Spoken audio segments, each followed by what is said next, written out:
function f is defined by f of x equals to negative a to the x to the power positive b, where a and b are constants. In the xy plane, the graph of y equals to f of x negative 15 has a y-intercept at 0, negative 99 over 7.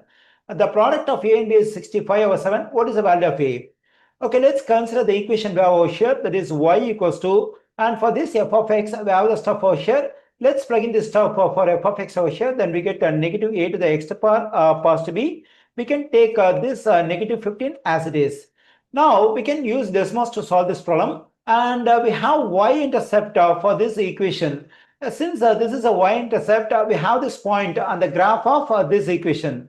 Okay, let me take this point as input in Desmos. Let's click on positive sign and go to table. The x coordinate is 0 and the y coordinate is negative 99 over 7.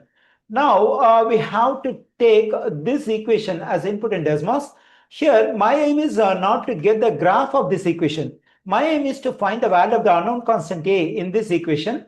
In that case, when I take this equation in Desmos, for x I have to use x1, for y I have to use y1, and instead of equal sign I have to use tilde sign.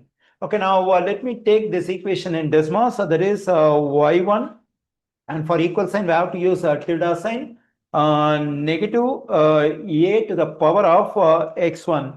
Okay, here let me take x1, positive b, negative 15.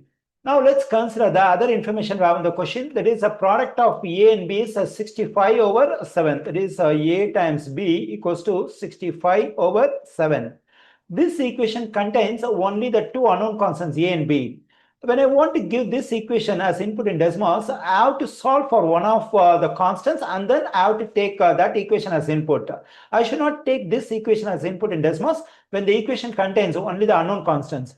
Okay, so here we can solve either for a or b. Since our aim is to get the value of a, let's solve for the constant a in this equation. For that, we have to multiply both sides of the equation by 1 over b. Then this b will cancel out. 1 times a is a. On the right side, 65 times 1 is 65, divided by 7 times b is 7b. Now we can take this equation as input in Desmos. That is a equals to 65 divided by 7 times b. Here I got the value of a. The value of a is 5.